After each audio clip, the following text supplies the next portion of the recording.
Basanono ya gelut ora ya gelut. Wis pokoke nang kene iki anane mung Sengkuni karo Bagong, ora ana pangkat, ora ana derajat. Kowe wani napaki kridaning para Sata Kurawa sing tak wedeni amamu. Hah? Apa dianggep aku ora tau ngerti kondange Kurawa? Kurawa iki ndi nek perang mesti kalah. Wis to, nanggap wayang dalange sapa wis? Ora ana Kurawa kok menang karo Panakawan Kurawa menang karo Pandhawa ki ra ana. Nek ana dalang ngrakokke Kurawa menang, cetha nek ora ditanggap meneh. Ayo muni ya. Aku wis ngerti kertune Kurawa. Dadi aku ora wedi nek kon mungsuh para Sata Kurawa. Yen ngono kowe wani mungsuh Kurawa, sing tak wedeni apamu? Kowe gurimu Raden Surtayu kon maju. Lho, kowe wani karo anakku Surtayu. Sing tak wedeni apamu? Kowe ora ngematke wae. Iki lho. Aku nggawa ledek munyuk. Lho, ledek munyuk. Blegegekugek sak dunita. Mel. Nek sampeyan paring mangandikan salah sawijinipun apa sing mangendikake ana sing gathuk, ana sing mathuk kalih atine Semar. Nyuwun pangapunten. Telung perkara sing mangendikake kala wau siji mawon boten wonten ingkang gathuk kaliyan ati kula. Siji, napa kula ajeng mirang kampuh jingga medal saking pasuwitan negari Ngamarta krana kula telung candra menika boten sowan. Wonten sewu lho, Semar niku dereng kewengku dening sapa-sapa. Semar niku uripe merdika. Tur sabab menapa kok kula tansah caket wonten negari Ngamarta, kula tansah sowan dhateng negari Ngamarta. Mergi nuwun sewu Blakasuta. Kula niku gandrung kalih para Pandhawa. Kula niku gandrung kesengsem kalih para Pandhawa. Ing atase enten jaman kaya ngeten, lah kok tesih enten satriya ngatetaken ati suci pepayung budi rahayu. Contone ndara-ndara kula para Pandhawa. Monggo satriya liyane enten jagat niku adat saben nuwun sewu kagaduhan pakarti milik gendong lali. Ora krasa nalika dadi satriya mbiyen disumpah diumpuli kitab suci. Ning bareng wis dadi satriya akeh-akehe padha minggo dalan. Lah niku nek Pandhawa mboten. Mula tentreming jagat raya ayeming donya menika gumantung dhateng para Pandhawa. Nggih satriya-satriya para Pandhawa menika ingkang tansah kula ajeng-ajeng saala alaning donya mesti enten tukuling siji loro menungsa ingkang mangke badhe ambabar kesaenan. Saapik-apike panggonan mesti eneng siji loro tukulaning menungsa ingkang watake angkara budine candala jer menika sampun pinesti dhateng kodrating Wang Mahanasa. Merga isining donya menika mung werna loro, ala becik bener luput, sugih miskin bungah susah padang peteng mlebu metu. Iya, Siwa Semar nggih. Mula nek ana ala mesti eneng becik, ana susah mesti eneng bungah, eneng bejo mesti eneng cilaka, iso mlebu mesti iso metu. Iya. Niku lho Den, mula kula gandrung kali para Pandhawa niku kula seneng. Lah caket kula kali para Pandhawa menika merga sapa sing cedhak karo wong apik bakal duwe aten-aten sing becik, ning sapa sing cedhak karo wong ala bebasan ora mangan nangkane mesti babul pulute, mesti kecipratan walane. Yo. Dadi kula suwita teng Ngamarta menika dereng kewengku tegese nek carane sakniki kula niku dereng gadah surat pengesahan minangka dados abdining para Pandhawa. Ngoten. Mula kula ora sowan aja kok 3 sasi, setengah tahun, gedene setahun, munggahe 10 tahun. Niku kula ora kewengku dening kewajiban sowan. Merga uripe Semar isih merdika. Sepisan angka 2 Semar ora sowan apa duwe gegayuhan. Nuwun sewu lho Den, kula niki wonge ngukur karo kekuatan kula. Mengko ndak diarani cecak nintal cagak cebol gayu wulan wuta ngitung lintang tangi kelakone cepak wurunge. Napa sing kula gayu niku ya kula jumbuke karo kekuatan kula sak menten gegayuhan kula ya aja nganti ngungkuli marang kekuatane Semar mengko ndak nubruk mrana mrene ndak numbuk bentus budel bingung sing wekasane mboten kasembatan apa sing dijangka iya nggih niku kula lah kula niki derajate ming batur kula niki ming Panakawan kok arep duwe pengangkah sing dhuwur derajat kula Panakawan derajat kula batur pengangkah kula ya ming saukur karo derajating batur ming saukur karo derajating Panakawan angka loro pun kula jelaske sampeyan ngertos to iya Siwa Semar aku ngerti syukur sing ganepe angka 3 panjenengan paring dawuh apa ana pengendikaning Pandhawa sing gawe kogel kagelan atine Semar saksuwene kula tepung kalih Pandhawa saksuwene kula momong Pandhawa ngetutke Pandhawa wit kuncung nganti gelung wit jabang nganti celaprang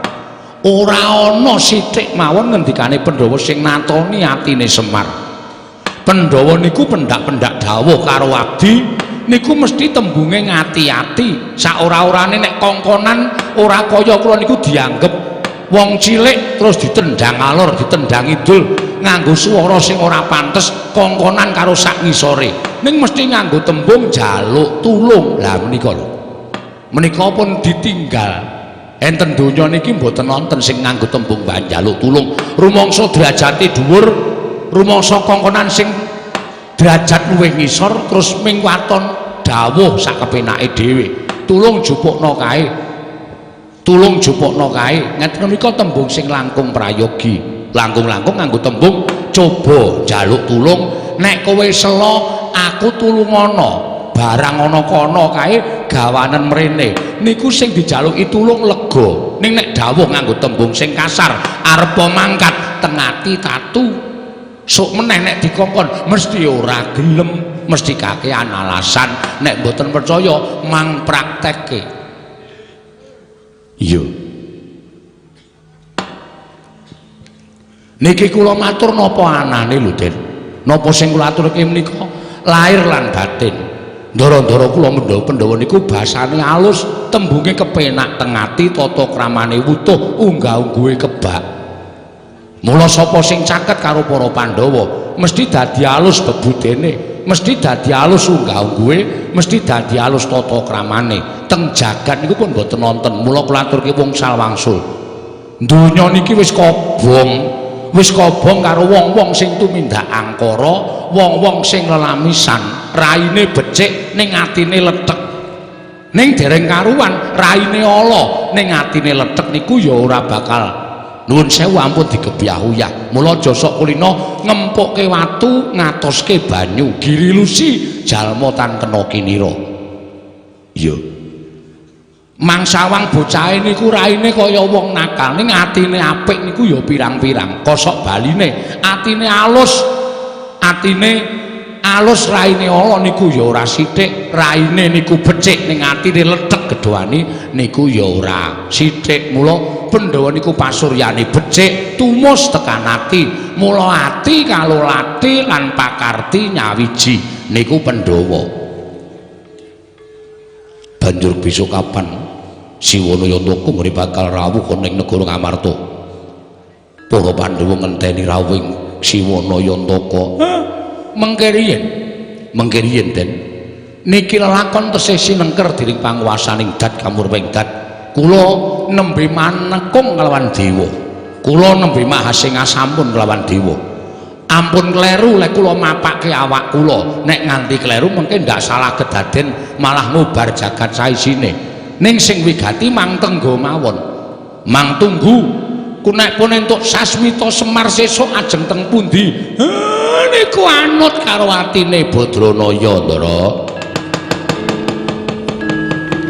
sidendroning pasewakan padha tanpa sabawa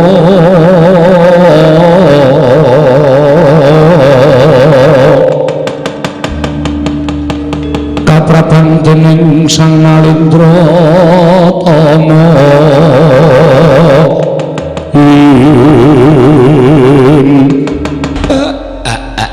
blegegek kugek sak dolita.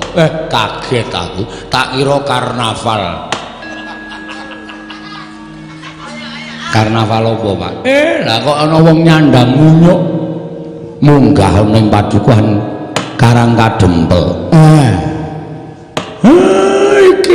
Iki piye Petro? Sik to, mbok dimatke sik to, Pak. Iki ora wong ning iki munyuk tenan. Aduh, Kiai. Ki menapa paduka sute dateng kula, Kiai. Kok sik to, kowe iso guneman to? Saged. Toto jalma sak tataning jalma wantah. Aku biyen tau duwe sedulur. Tau srawung karo aku pirang-pirang puluh taun suwene wujude ya munyuk putih kaya kowe kuwi. Apa kowe iki? Sumitraku biyen alah. Sariman. Ngawur bapak iki. Sariman piye?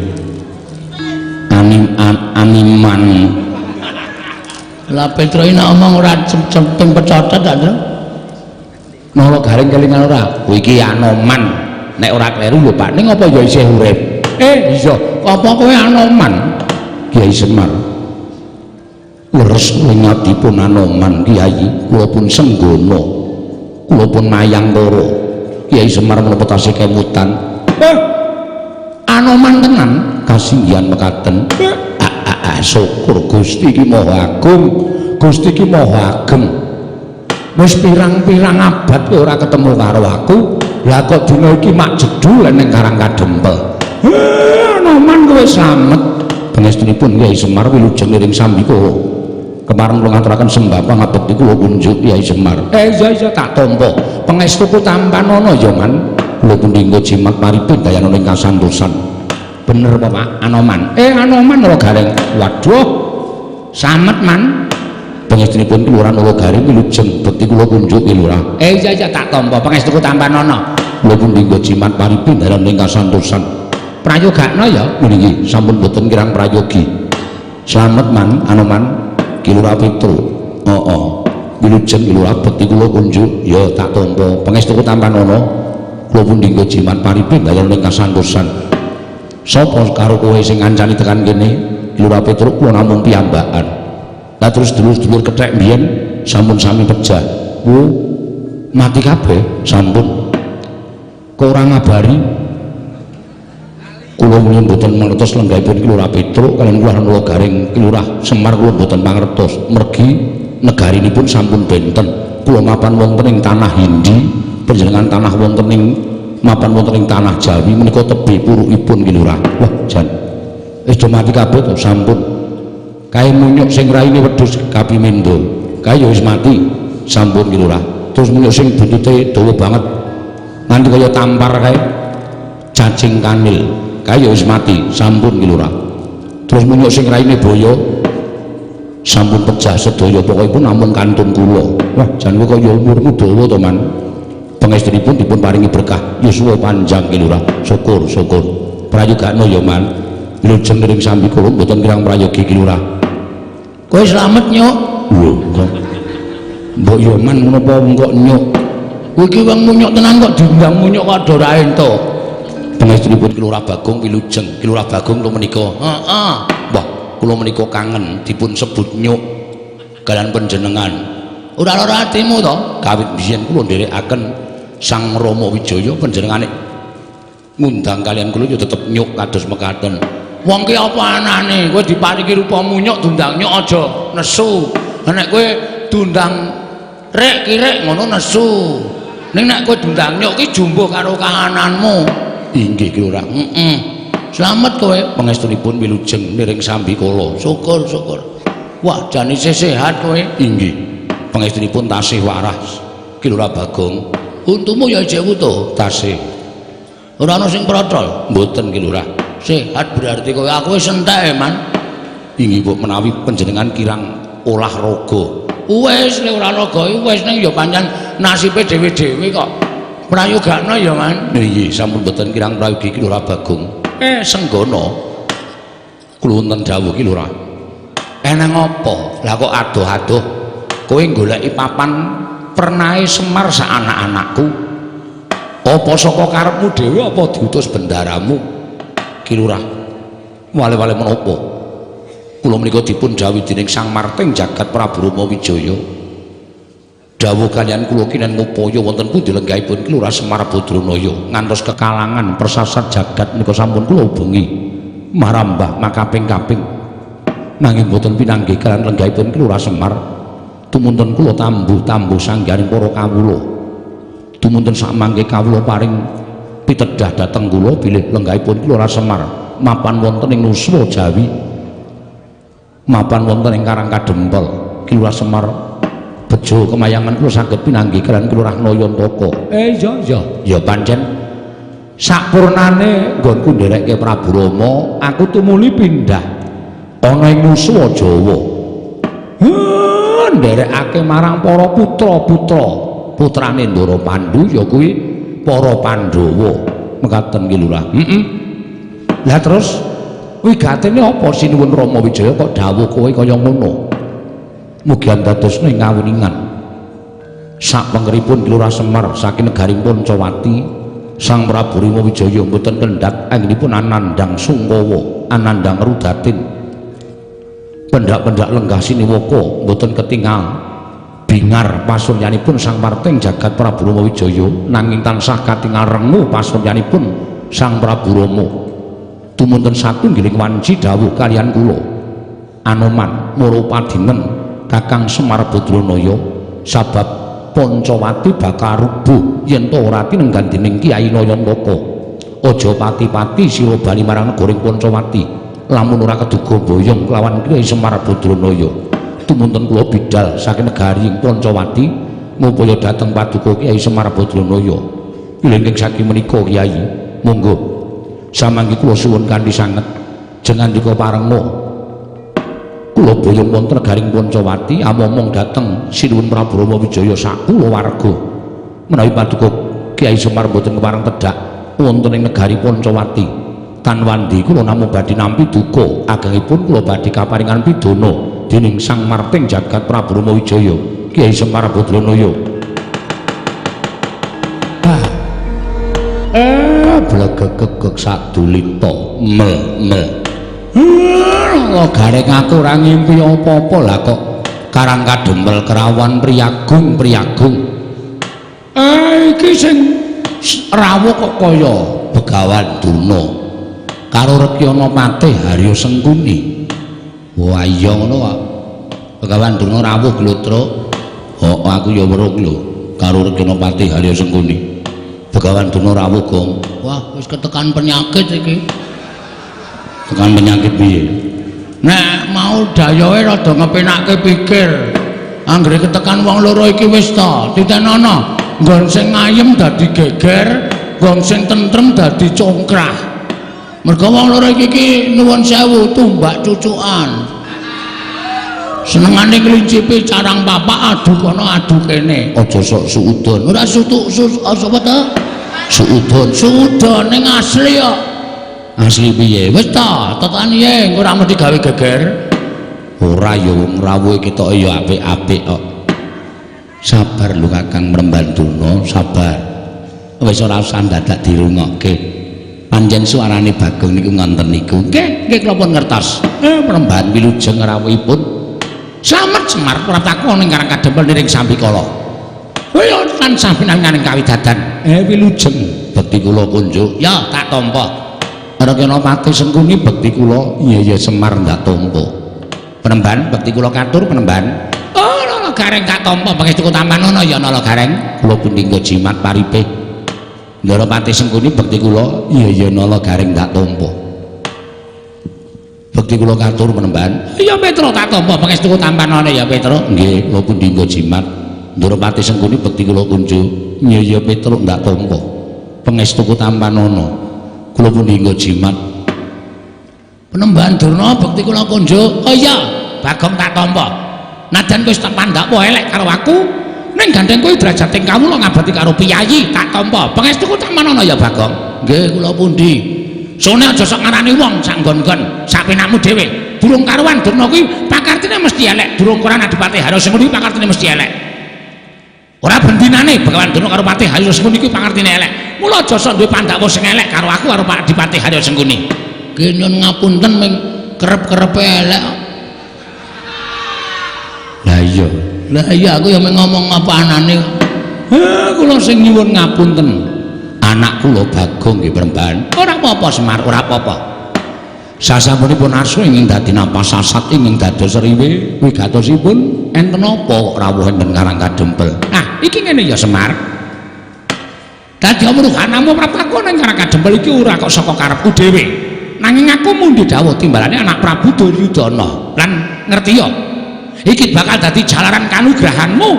Iki bakal dadi jalaran kamuktenmu nggon urip ning alam padang. Apa to sababe dene aku matur iki kaya mengkono? Mergo anak Prabu Duryudana ngersakake kowe supaya mapan ana negara Ngastina. Kowe mapan ana negara Ngastina.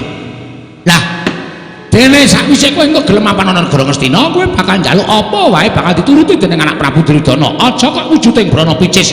Nadyan kowe njaluk derajat pangkat ingkang dhuwur bakal diparingi dening anak Prabu Duryudana waton, kowe gelem momong marang para Sata Kurawa lan lenggah ana negara Ngastina. Dadi pramtaku ana ing Karang Kadempel iki sayekti mung kepengin boyong marang Semar Badranaya supaya nyawiji marang para Sata Kurawa, nyawiji ana negara Ngastina. Nggih. Oh, Semar mongko to, ngiluwa karo kahananmu. Ngiluwa karo kahanane. Aku tak takon karo kowe. Wong endi sing ora kepengin mukti aku tak takon. Wong urip ning alam padang kuwi kabeh kepengin mukti, kabeh kepengin turah-turah brana picis, kabeh kepengin duwe derajat pangkat. Kuwi yen wong normal, waras uteke. Nggih. Mula gandeng kowe nyawang karo kahananmu, ora ta coba. Omahmu kawit biyen tekan saiki wis mataun-taun nggon urip ning Nusa Jawa. Kowe cedhak karo para Pandhawa. Ning Pandhawa ora tau ngerti karo kahananmu. Ora tau gelem dandan-dandan bali wismamu, ora tau gelem dandani karo uripmu. Uripmu ya mung sarwa sekeng, uripmu sarwa ora duwe, uripmu sarwa melarat kaya ngene. Apa kowe ora kepengin urip sing luwih apik? Apa kowe ora kepengin urip sing luwih becik? Gampang lho Semar. Wonten kowe gelem ngomong para Sata Kurawa, kowe gelem ngomong anak Prabu Duryudana, kowe tekan negara Ngastina, dek kowe tumuli bakal diparingi pangkat. Yen perlu bayaranmu per sasi, kowe ngungkuli marang para priyagong-priyagong negara Ngastina, kowe bakal dituruti. Oh, sandanganmu ora kok luthuk kaya ngono kuwi. Jarek ora tau ganti. Monggo wujudane ya kaya ngono kuwi. Ning negara Ngastina, kowe kepengin nganggo nyamping Mas Ginepeng bakal kelakon. Suwengmu ora kok suweng Lombok Abang nganti bosak kaya ngono tak ganggu wae. Kowe kepengin nganggo suweng sing gedene sak kurungan jago, mongko dumadi saka inten. Kowe bakal kelakon. Yen perlu kowe bakal duweni titian kereta kencana tinarik kuda 8, kowe bakal kasembadan. Waton kowe gelem ngomong marang para Sata Kurawa. Iya Semar. Aku sing dadi seksine. Yen to anak Prabu Duryudana pancen paring pangandika ingkang kaya mengkono, mula nek kowe gelem, nek kowe kersa, ayo tak boyong ning negara Ngastina, kowe bakal mukti ngawibawa Nyakrawati mbau denda. Kowe nang kono bakal disunggi-sunggi kaya aji, sinungga-sungga kaya pusaka. Ora kok ming nang kene dadi Panakawan, manganmu ora ajeb. Kadangkala sedina ping 3, kadangkala sedina ping 7. Kuwi rak ya memelas banget to. Monggo kowe cedhak karo para Pandhawa. Kebangetan temen para Pandhawa ora iso nggulawentah karo uripmu. Lah nek cara aku urip kaya ngono kuwi terus gunane apa coba? Ayo saiki tak kanthi ning negara Ngastina, kowe bakal urip mubra-mubru, kowe bakal urip seneng-seneng, suka-suka parisuka mangun sukaning penggalihmu. Kowe bakal tentrem urip ning alam padang. Coba aku tak takon, wong sak donya iki sapa sing uripe ora kepengin kepenak? Mesti kabeh kepengin kepenak. Kabeh kepengin mulya, kabeh kepengin sugih, kabeh kepengin ora kekurangan. Kuwi wong sing iso mikir kanthi nalar sing ganep. Yen kowe kok petungaku kok kaya wong ra normal. Urip kaya ngene kok tok lakoni, mongko uripmu kaya ngene iki pendak dina tok lakoni kanthi seneng. Senenge nggo napa aku tak takon. Senenge nggo napa? Kowe yen gelem melu ana negara Ngastina kowe njaluk apa wae tak turuti Semar. Kowe njaluk omah. Wis bakal tak sediani. Yen perlu ora ming omah wujudan omah lumrah nanging njaluk tingkat pira? Lho. Njaluk titian apa? Kowe rabi saben dina kelakon. Aja men nyap mencep kaya ngono. Ning petungane Begawan Durna, ature Begawan Durna iki petungan nganggo nalar sing ganep. swarga donya yen kowe gelem urip ana negara Ngastina. Gareng piye? Ampun gelem, Pak. Niku ming kadonyan niku ora digawa mati. Urip mubra-mubru duwe sugih bondo, duwe derajat niku sesuk ora dienggo ngadep karo sing gawe urip. Pun boten saking nggo. Petruk piye? Manut Bapak. Bagong piye? Gelem wae, Pak. Bagong ngodian ora. Suwe banget elekere to. Iya.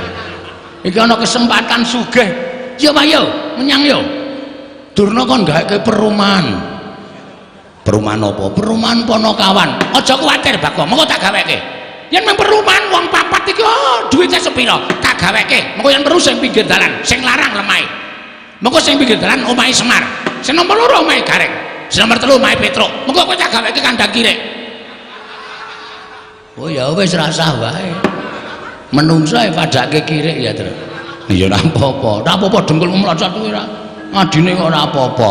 Mangkir yen to Premban. Nuwun sewu. Ukuran sampeyan ngoten monggo. Ning ukuran Semar kok mboten kaya ngoten. Lho, ukuranmu urip ning Alam Padang ki piye? Ukuran kula urip ning Alam Padang menika mboten perkara brana picis, mboten perkara derajat pangkat, mboten perkara bondo donya niku mboten. Ning ukuran kula urip ing Alam Padang niku ati. Ana kebegan derajat pangkat brana picis akeh turah-turah nek atine ora tentrem niku padha karo menggunggung penyakit. Yen wis entuk penyakite bakal cedhak patine. Mongko bondo donya derajat pangkat niku ora iso nulung wong bakal ngadep marang pangeyaning Gusti. Ngoten. Duwe derajat pangkat, duwe bondo donya nek uripe adoh karo sing gawe urip niku sak dalan-dalan kesandung-sandung, kesrimpet-srimpet. Ning arepa uripe kaya kula niki sarwa kekurangan, ning cedhak karo sing gawe jagat. Lakune ya kepenak, ora bakal kesandung, ora bakal kesrimpet. Kuwi mung penemune wong goblok. Penemune wong sing ora ngerti marang ilmu. Sing kandha sapa? Wong sugih, wong duwe derajat kok adoh karo sing gawe urip. Ming gumantung karo gone ngrasake. Ning mesti adoh karo sing gawe urip. Jalaran apa kok iso kaya kandha kaya mangkono? Mergo derajat pangkat niku sing iso micake wong. Bondo donya niku sing iso micake wong wekasan lali panembahe. Contone mboten nganggo conto sing kula dumuk ning pirang-pirang teng donya niku gumlare menungso. Sing kokean derajat pangkat, kokean bondo donya wekasan mripate wuta karo sing gawe urip terus ngawula karo bondo donya niku pirang-pirang. Ning ya ora akeh sing duwe derajat pangkat, sing duwe bondo donya ya tetep tuwajuh gene manembah marang panguwasaning Gusti niku nggih wonten. Ning karo sing kula kandhake niku perbandingane 1000 dibanding 1. Ngoten. Dadi Semar emoh. Upama Semar niku urip ning Alam Padang, kula tak urip kaya ngeten iki kula wis seneng. Kula wis seneng. Lair kula bungah, batin kula seneng. Kok sik? Kok iso kandha lairmu bungah? Monggo kowe sarwa kekurangan. Lair niku mboten kok perkara bondo donya. Ngoten. Tumrap kula bondo donya niku nomor ping pinten. Arepa kekurangan ning nek sedulur kula akeh ora duwe dhuwit, ora duwe bondo brana picis. Ning nek sedulur kula pirang-pirang niku rasane kaya wong sugih dhewe sak donya. Arepa sugih bondo donya, duwe derajat pangkat, nek ora srawung karo kiwa tengen, ora srawung karo tangga teparuh niku ngrasake melarat dhewe sak donya. Ngoten. Dados sampeyan ampun kok sak kepenake dhewe ngukur bondo donya dienggo ukuran supaya Semar melu teng negara Ngastina mboten. Ning kula ora nolak. Nek mengke kula wis entuk sasmita kudu menyang endi kula momong lan sapa sing wajib kula mong niku nek upama sing tibane nggih para Kurawa kula ya ora bakal selak tertentu kula ajeng nderek marang para Sata Kurawa ning aja dipeksa ampun dipeksa merga Semar menika merdika. Semar yen aku ora meksa karo kowe tegese aku bali marang negara Ngastina bakal ditukani dening anak Prabu Duryudana. Aku bakal nampa duka saka anak Prabu Duryudana. Mula wektu dina iki kowe kudu menehi wangsulan. Wangsulan sing pripun? Gelem apa ora? Nek kula gelem, tegese kowe tak bayane negara Ngastina. Nek kula mboten gelem, apa kelakon kowe bakal tak rudha paripeksa. Mangke riyen. Pendhita kok brangasan to sampean? Pendhita kok ngujo karo mubal babaling nepsu. Wong kula emoh kok mang peksa. Nek emoh niku aja dipeksa. Adile pun enten dhewe-dhewe. Lelakon ki adile dilakoni. Penandang niku adile disandang. Wong nyilih adile nek disilihi, nek ora disilihi nggih ampun. Wong ngajak adile nek dijak niku melu. Nek ora melu nggih ampun dipeksa. Aja maksa kamardikane wong urip. Saben wong urip ning alam padang niku duwe kamardikan dhewe-dhewe. Atine ora kena direh dening sapa wae, anut karo krenteking ati. Ora sakokean bebangan. Ora sakokean gunung tanpa guna. Wose kowe gelem melu apa ora? Nek ora gelem melu marang Bengawan Durna. Ngerti ya? Yen to Karang Kadempel iki wis akeh panane para Sata Kurawa. Oh, Kurawa saguh bumi angus Karang Kadempel Semar Batranaya.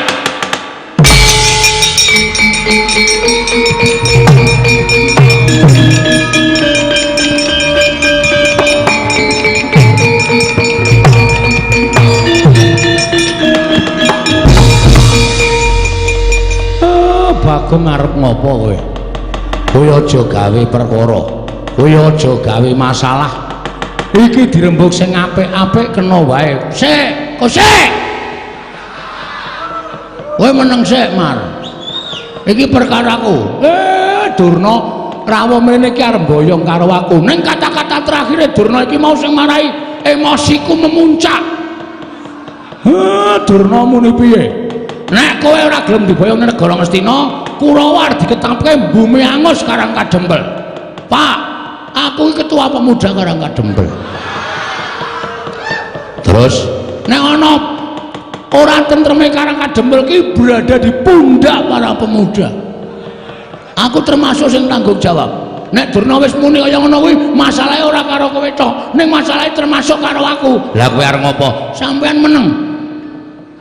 Iki tandangane, jagung bakarane tanggung perkarane. Sak karepku ya sak karepku. Aja meneng sik, aku tak omong sik, rasa do teng brengok. Iya.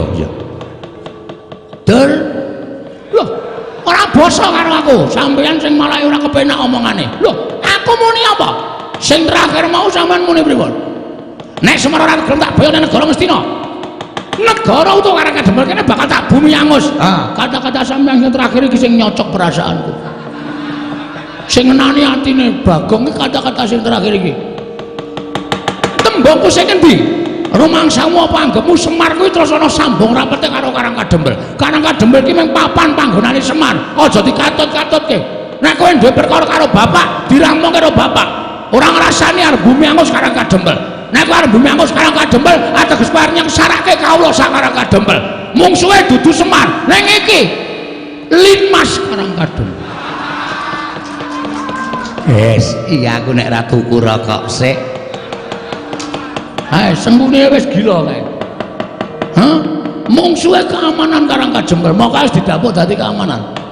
Gong sabar gong. Kowe asa cerewet kowe. Nek rawani meneng wae. Engko nek nganti gegeran, aku sing ngandangi. Aku nek tak ganti sik. Nek ra siap nganggo pakaian pencak silat. Loh, malah ucul klambi barang. Loh, iki tegese wis nandhake nek wani. Iki nandhake nek wis wani. Petengane wani, padangane apa meneh? Rumangsane. Ngerti iki kathok training. Iki pendak dina tak nggo latihan pencak silat ning nggo pak raimu. Wes. Aku ki pendhita, wis ngerti sing ngomong kowe iki tukang parkir ya sapa? Kowe iki pendhita, Nek ngono wis pancen wani karo Bengawan Durna, sing tak wedeni awakmu. Wah, yen ngono Cita Bagong sing ngepalangi karepe para wong Ngastina nggone boyong marang Semar Batranaya, pancen tak ajangi. Nek tembungmu apik aku ora bakal mepalangi. Ning gandeng tembungmu wis gawe panas kanan Karang Kadempel, kowe ngrasani uripe kawula sak Karang Kadempel. Ora ana sing iso mepalangi karo kowe kejaba namung Nalendra Malawa Pati Prabu Angling Darma. Saking wedian. Cah nek wis muni ngono kuwi wis ora kena dipenggak kok ya. Ora. Blekedhuwek, gak blekedhuwek. Engko gak ugek-ugek wis. Wong anggere susah seneng kok mung blekedhuwek sadulita lit. Mel. Ndeng mel. Lit ki ngono. Bagong mulai elek ora. Sampeyan ngopo? Lho, nek ngono kowe wani karo Bengawan Durna, sing tak wedeni apamu? Ayo, nek pancen kowe wani karo Bengawan Durna. Ora ning kene bapakne wong neter Kandidayan. Kowe iso ngalahke Begawan Durna, bapakmu slamet ora lak boyo ana negara Ngastina. Oke, ora masalah. Ora masalah. Kowe nantang karo aku, boleh silakan. Kowe iso boyong Semar Badranaya. Waton kowe iso nglangkai kuandane Petruk. Lho, Gong. Aku ora ngopo-ngopo ya. Ora apa-apa. Menggo tantang-tantangane kok. Aku mak tratape, kowe jiri ya wonge. Nglangkai kuandane Bagong, metu Jawa. Piye? Metu Jawa. Nandane ya, Mbak. Nek wis resmi, wis ijab, ya aja sok ditoki njaba. Kuwi ora apik, dosa. Ngono? Paham ora kowe? Paham. Nah, saiki apike nek tantang-tantangan aja muni metu njaba. Tangan ayo. Nendi wong neter Kandidayan. Ngono, ora kok metu njaba saru ngono. Nendi bapakne wong neter Kandidayan? Neng Jawa. Ayo. Ah, kowe mesti metu Jawa.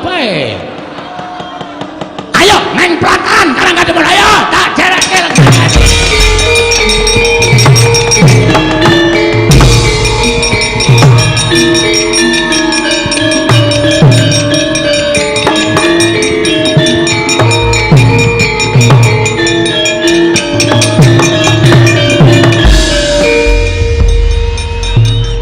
Kowe mesti gawe masalah. Dusun tentrem eneng kuwi mesti gawe geger. Kabeh perkara ki ora kok kudu nganggo perang to, Gong. Ning nganggo cara bedamen rembug sing apik-apik. Durna jak damai saiki Durna ngendi tak takon. Ora Durna kene, ora Durna kono, anggere neng Durna. Ora iso jak rembugan apik-apik. Anane mung arep gawe kisru. Ngono. Nek ora ditandhingi sak penake dhewe terus. Ha iya. Ning kowe ora ngerti, Durna wis sumbar nggawa Kurawa. Apa kowe wani mungsuh Kurawa? 100 wae. Ayo mesti 100. Wah, nek 100 kokean. Ha piye Pak Truk Ewangi Truk? Emoh. Aku ora ngopo-ngopo kok kon ngewangi. Reng ayo perang reng, ora sudi. Aku ora ngopo-ngopo kon ngewangi perang apa? Awake kaya ngene sikile becik tangane cekot kok. Kon perang teneh modar. Wah, lha kowe ora omong Truk. Kurawa 100 to 100. Waduh, cilaka iki modar iki aku. Ha sakarepmu tandang ngono dhewe. Rasa kuwatir, Man. Wonten dawuh. Kowe sayang karo aku ora, Man? Nggih, kula tresna kali Lurah Bagong. Heeh, kowe kalingan to. Jaman tak tutke goleki Ndara Dewi Sinta. Nggih. Mlebu ning taman Saka. Nggih. Kowe ketemu Dewi Sinta terus mateni buta pirang-pirang. Kalingan ora? Kemutan. Nalika semono aku ngewangi kowe butane lho tak kepruki watu. Do mati ana ta telu nek ra papat. Nggih. Terus kowe ngekeki kathok aku. Lho, napa tasih? Tesih, isih. Kathokmu nyoki beda kathok wong. Kathokmu nyoki bolongane telu. Nggih. Sing mburi nggo buntut. Lah nggih. Tak nggo ki isis e, Man. Mburi ki bolong. Monggo aku ora ndek buntut bareng tak walik iki iso pas. Pas piye? Wah, kowe ora ngerti ya, Truk. Iso kenceng kae. Ora jarem. Ora linu. Tasih dipun simpen sak menika. Isih ira merek-mereke krokodil. Nggih. Aku njaluk tulung karo kowe, Man. Wonten menapa? Mbok Karang Kadempel ditentremke. Kurawa disingkirke, malah babar pisan kula badhe nyobi kondang kumandang para sata Kurawa dumugi negari Pancawati. Satru ingkang watak Angkara Buti Candala badhe kula cobi kadidayanipun. Mudhar ora kowe. Aman. Heeh. Aman, Pak. Nek pancen tenan mangkat lawan. Nggih, ngestaken dawuh. Kelurahan Semar kula badhe mbelani Lurah Bagong menawi para Kurawa badhe damel geger Karang Kadempel ajangipun wonten dadanipun pun mayangkara inggih pun senggono. Sing ati-ati ya. Anoman nggih ngestaken dawuh.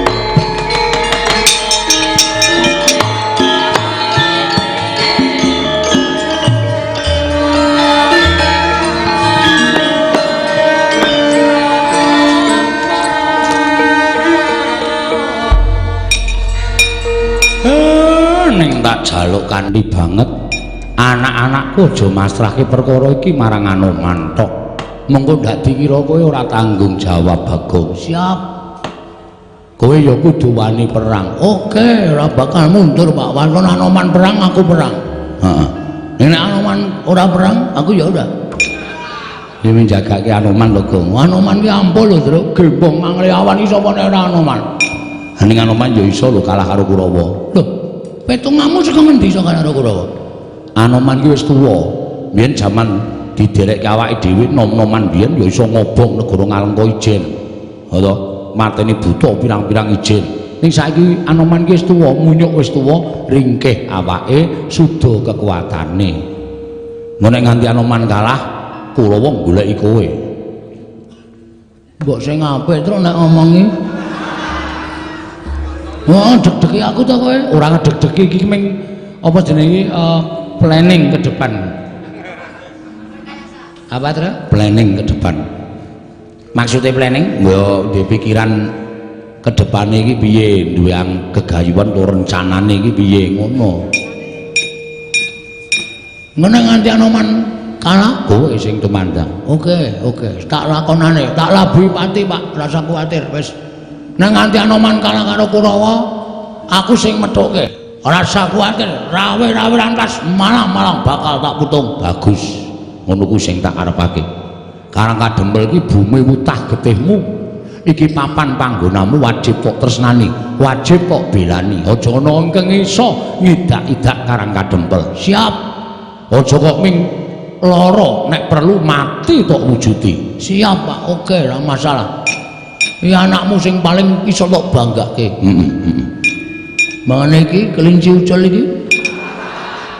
Pak tendang mencelat ora. Iki sane ming mongan-mengen. Wancine nyambut gawe masuk angin. Nah ya wis njaluk kerokan di sing njaluk paramek di sing njaluk. Oh, alah. Ngrepot-ngrepotke. Ya iya. Oh, malah pikiran kanca-kanca. Ayo wis ben karang yo gareng ringkih kok ya. Nyuwun pamit madal pasilan, Pak. Sing ati-ati aja kaya bocah cilik. Nyuwun pamit madal pasilan. Nyuwun pamit madal pasilan. Petruk, nom-noman Karangkadempel dilumpukke ora usah melu-melu kok ndak malah kesempyo ing Aradan. Men dirampungi karo Bagong. Lha nggih, ngestakaken jebau, Pak. Bapak badhe kondur mlebet wonten nggri ya, Pak. Iya. Aku tak nemani ndoromu Gatotkaca. Menemani apa nemoni, Pak? Nemoni ndoro Gatotkaca. Lah ra ngaten, Pak. Cetha kata-katane, Pak. Iya. Petruk karawitan Karangkadempel wis samawta ing gati sawiga ing diri. Sampun, Pak. Coba kon ngunekke gending Setyatuhu. Oh, tuh. Setyatuhu dengkulmu mlocot ora. Durung mulai rimbane kok Setyatuhu. Santi Mulya. Santi Mulya terus. Buka bunang. Oh iya. Kaya dong-dongo telelo. Dolele. Ndololet. Ya monggo ya. Karo kene iki Bapak ya. Tan samar pamoring sukma. Sinukmaya winaya ing asepe sumimpen telenging kalbu. Pambukaning marana karlen saking liyep layaping aluyuk. Pindha pesating sumbana sumusuping rasa jati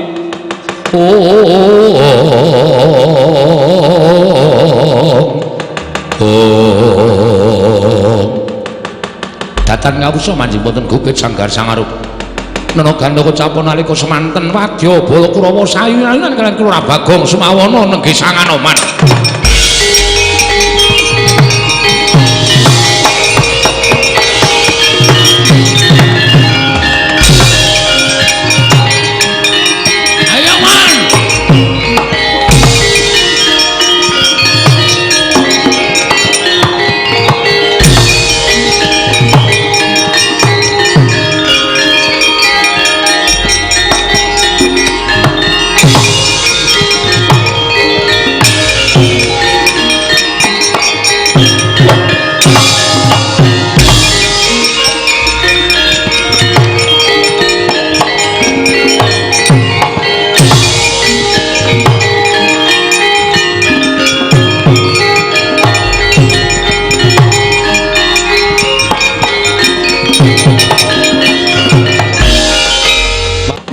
dalah iki Bagong pancen wis diantepi tenan nggone bakal wani karo Kurawa ketitik mapake kridaning para sata Kurawa Bagong yen kowe isih kena tak eman isih kena tak jum sarana aris uripmu isih kepara dawa mundura bapakmu wenehno karo aku tak boyong ning negara Ngastina masalah ku arep boyong karo bapak ora masalah Patih Sengkuni lho ora basa karo aku tak basanono ya gelut ora ya gelut wis pokoke nang kene iki anane mung Sengkuni karo Bagong ora ana pangkat ora ana derajat kowe wani napaki kridaning para sata Kurawa sing tak wedeni amamu hah apa dianggep aku ora tau ngerti kondange Kurawa Kurawa iki ndi nek perang mesti kalah wis to nanggap wayang dalange sapa wis ora ana Kurawa kok menang karo Panakawan Kurawa menang karo Pandhawa ki ra ana. Nek ana dalang ngrakokke Kurawa menang, cetha nek ora ditanggap meneh. Ayo muni ya. Aku wis ngerti kertune Kurawa. Dadi aku ora wedi nek kon mungsuh para sata Kurawa. Yen ngono kowe wani mungsuh Kurawa, sing tak wedeni apamu? Kowe burimu Raden Surtayu kon maju. Lho, kowe wani karo anakku Surtayu. Sing tak wedeni apamu? Kowe nang ngematke wae. Iki lho. Aku nggawa ledek munyuk. Lho, ledek munyuk. Iki ngerti apa ora? Anoman, ya Senggana, ya Rama Ndayapati, ya Mayangkara, ya Maruti, ya Tumija. Sanes. Mboten mawi Tumija. Ora nganggo, mboten. Iki jagoku iki. Tau tate mbedah negara Ngalengka Ijen.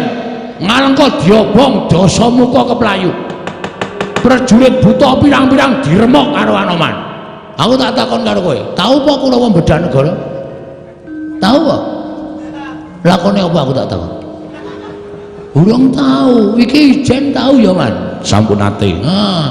Kondang Gembong Mangliawan. Lho. Utawa Anoman dari Gua Hantu. Ya, Man ya? Nggih. Kula menika saking Cibuk Cangkiran. Wis tak meneng wae kowe iki tak gawe lakon nek. Oh nggih, nggih. Anoman dari Gua Hantu. Hah? Ora ketap-ketip nih. Ayo dicoba ya. Surtayu mungsuh Anoman, jagoku mungsuh jagomu, botohe gelut lo boto. Aku ora gelut tak. Aku terima ora gelut sing baku aku ming nantangke karo kowe. Mundur, dicoba.